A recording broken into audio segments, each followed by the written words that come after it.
Hi, everybody. Thank you for staying for my presentation. Yeah, who would have thought that people still talk about USBs that much? USBs are still interesting? I don't know. I'll start with a short story. It was many years ago. I was quite young and quite naive. I had a friend that I really trusted. My friend came to me one day and said, do you want a couple of USB drives for free? And I said, why not? So I got these USB drives. They were free, and they had a good capacity for their time. So I liked the idea. But when I wanted to use them, I realized that there's a small problem. So first of all, they were all like each other. The main issue, the only issue was that the major part of the USB drive was actually protected by an antivirus, and it was hardware protection. So I remember I spent a lot of time trying to figure out a way to bypass that protection and use the full capacity of the USB drives the way I wanted. So my attempts went to nowhere, and I gave up at some point, and that was the end of the story. So you might think this was not an interesting story, and it was not actually even a pleasant memory. So I was actually forgetting about this memory when I came across a suspicious file earlier this year. So it was clearly a malware, because the name of the file was mimicking Windows Media Player.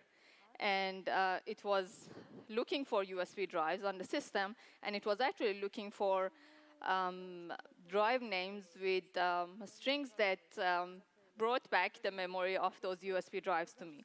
So it was actually looking for drives with the name USB_AV or USB AV. This was USB AV was the same as the USB drives that I had played with for some time.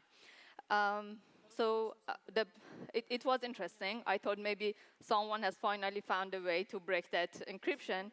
And then I started looking further into the malware and found that it actually registers itself on the run registry key with the name MSVC service procedure. It goes on to create a hidden directory with the name Microsoft software backup info. And yeah, it was clearly a malware. But I was not sure what it does, but it looked interesting to me. So I went deeper into the file and realized that when it finds that USB drive connected to the system, it looks for other things, which I'll get to them later, and then it looks for a specific application with a specific name on the drive, and if it finds that file, it replaces the file with a resource entry of itself. So if you look here, you can see that there is this resource entry. It's an executable file. So I thought this is interesting. Maybe it does something like magical, breaking the hardware encryption. So maybe I should execute this file to see what it does. So I executed the file, and I made a short video of how it worked on the system. So that's it. That was it.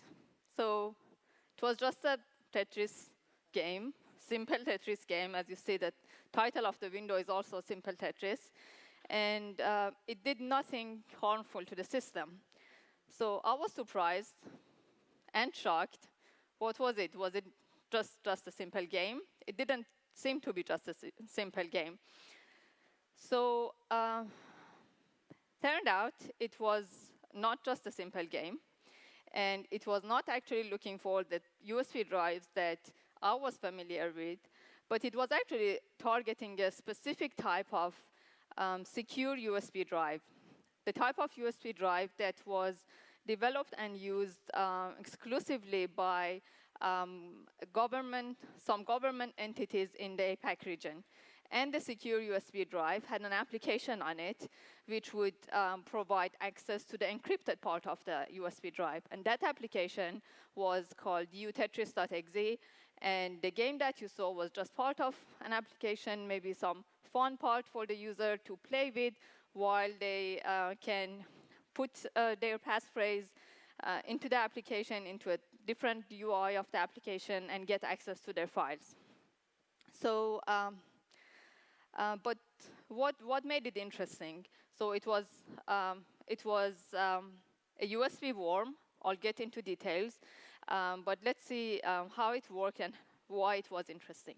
So first of all, the malware we called XMKR, and this is based on the string version, like version strings extracted from the malware samples. So once it would be deployed on a system, it would first start by registering itself on the run registry key to make sure of the persistence of the infection. And then it would start monitoring for USB drive connections. So when a USB drive is found on a system, it goes into checking a few things. First thing, the USB drive name that we saw earlier, USB AV or USB_AV. Next one, it would look for the utetris.exe application, and it would actually look for a specific MD5 hash. It had a list. So the first version had just two MD5 hashes, one for the legitimate application and one for the one that was in the resource entry, which is a Trojanized version. And the second version that we found had a list of 3 MD5 hashes, one for the legitimate file and two for 2 versions of the Trojanized file. After that, it would do something interesting.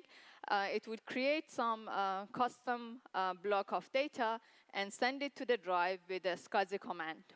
After that, if the result that it would receive from the device was similar to what it expected, it would go on and try to log in with the default password that was apparently known to the attackers, again via SCSI commands. So let's see what these SCSI commands work that I mentioned. And by the way, from here on, everything that is done by the malware, every interaction with the USB drive is done via these SCSI commands. So first of all, what the malware uses is something that's called SPTI, SCSI Pass-Through Interface. This is an API interface to access the SCSI devices. How it works, you, as a user, you create a custom block, which is the command descriptor block, which shows what operation do you want to do, and also like all the details that are required for that operation.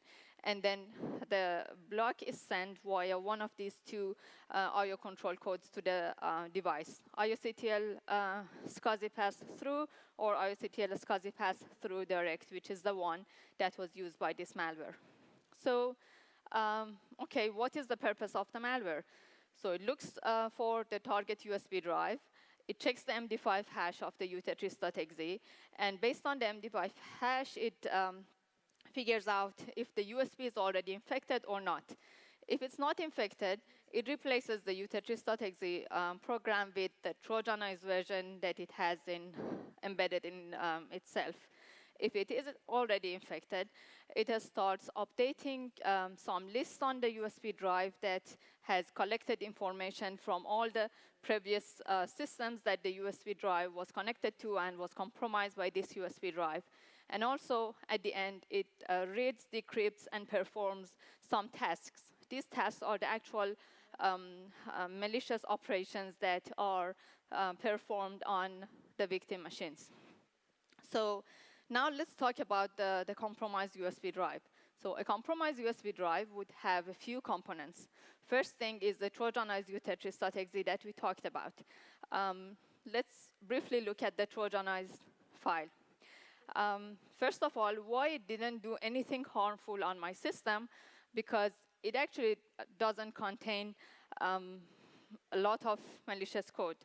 It's only a little bit of code that extracts the file, the malicious XMKR content from the encrypted part of the compromised USB and drops it on the system. So without the USB drive and without the XMKR malware on the system, there's nothing that it does. So here you see that there was, so basically what the attackers did to make sure that they don't change the utetris.exe that much, they just put the malicious code somewhere that was left empty in the code. For example, in this case, it was actually end of the text section, which was left empty for alignment. So the attackers replaced the empty part with a malicious code. As you see here, I renamed the function to extract XMKR from USB. And at another point, they rewrote code of a function from a library that was linked to the utetris.exe, and it was just the function that was responsible to a minor like UI things in the Tetris game. So there was no change in the structure of the file, no change in the headers, in the sections, in the size. So nothing, just a little bit of change in the utetris.exe program. So apart from that, we talked about the XMKR malware component that was written directly with the SCSI commands on the USB drive. There were other lists that were that contained information that were collected from other compromised machines, and we had the tasks, which I said were the most important part of the attack. So let's have a look at these tasks. So the tasks had a very specific structure. They were the actual task data, which shows, defines the operation, and also details about that operation is encrypted twice, and there is a hash and also a digital signature on the block of data that is responsible for each task. So after 2 layers of decryption and checking the hash and the digital signature, verifying digital signature, we have the actual operation like capabilities. So the operations, the capabilities of the malware, quite simple. There are five different capabilities. Run a file, write a file from USB drive to the local system. Then we have upload to USB drive, which is copying a file from the local system to the USB drive. Then we have executing a file, executing a command, and running a process. But as we saw with some examples, just by combining a number of tasks together, one after each other, the attackers managed to do a lot of things on the system. Like imagine they drop a file on the system, execute it, write the results to another file, and upload the file to USB. So they managed to steal a lot of information. So until here, I figured out a lot of the things that the malware and the USB worm does, but mostly the exfiltration of data was in a way that information would be copied on the USB drive and moved from one system to another. But I was wondering, how do the attackers actually exfiltrate data to their own servers? Because it didn't seem that they had, I didn't think that they would have a way to get physical access to those USB drives. And also, how did the USB worm infection actually started at the first place? Like, how did the attackers infect a USB and started all this like USB worm infection? So at this point, I figured out that the tasks that we saw earlier, there was also a capability in the malware itself that could read the tasks from a local file. And from that local file, with the same structure, same encryptions, it would read the tasks and upload it to a USB drive. So I thought maybe at some point, someone sends this file to a system, and then from that system, it is uploaded to a USB drive, and it goes on from there. And that was actually a good start. So I started from there, and I figured out that the attackers have actually used a bunch of other tools throughout the years. And no one had any idea about these attacks. So first of all, since at least like end of 2017, the attackers have been using a tool that we called AcroShell. It's actually the only tool of this threat actors tool set that has communication with the attacker servers. And the attackers use this on very selected victim machines. And with this tool, they establish a network communication channel with their servers. And from there, they do a lot of things. Like over the years, they have developed new tools and sent them through to some victims with this, through this AcroShell malware. So I'm not going to get into the details of these tools, but just briefly sharing that over the years, they have developed some tools to collect very specific information from about all the USB drives that are connected to a system, even like geometry data, like how many tracks, how many sectors, how many bytes per sector does each USB drive has, and then other tools they develop to steal information, like steal files that are copied to USB drives.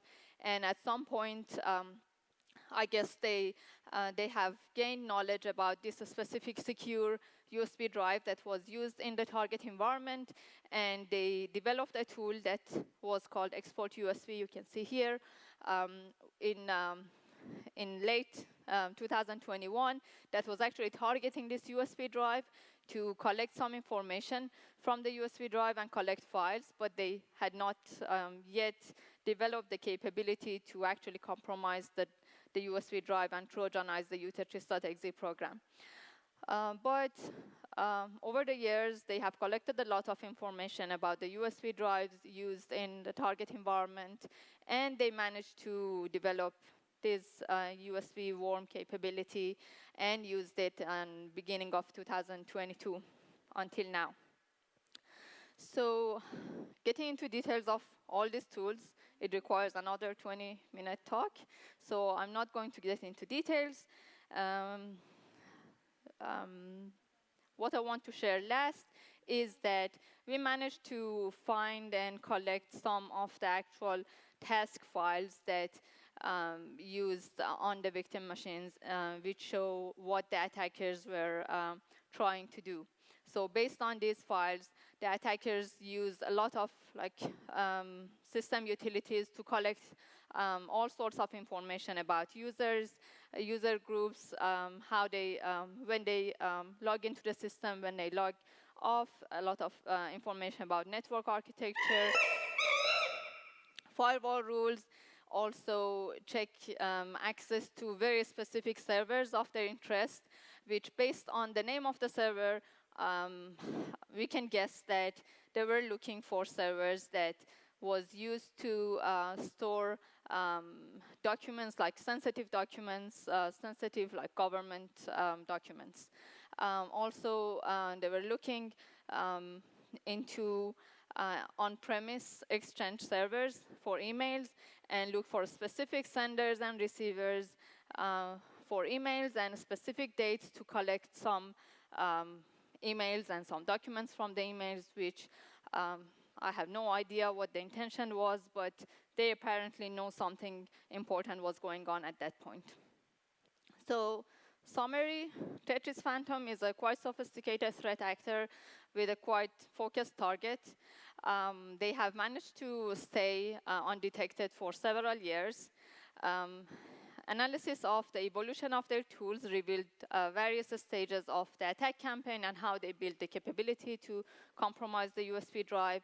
And also the latest malicious tool is a highly sophisticated USB worm, which shows the high level of knowledge they have about the target environment and also their advanced development skills. Thank you very much.